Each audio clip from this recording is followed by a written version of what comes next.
Honourable Minister, you have the floor.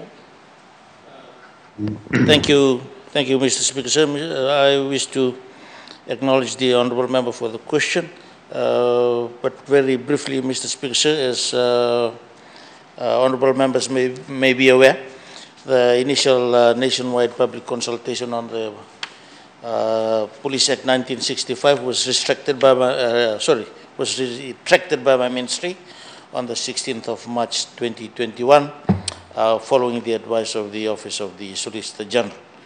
Following its retraction, Mr. Speaker, sir, from public consultations, my ministry held a series of meetings together with the Fiji Police Force in order to address the issues as highlighted by the Office of the Solicitor General, and we are finalizing the plans and are hopeful for the resumption of the nationwide consultations if the current environment does allow us.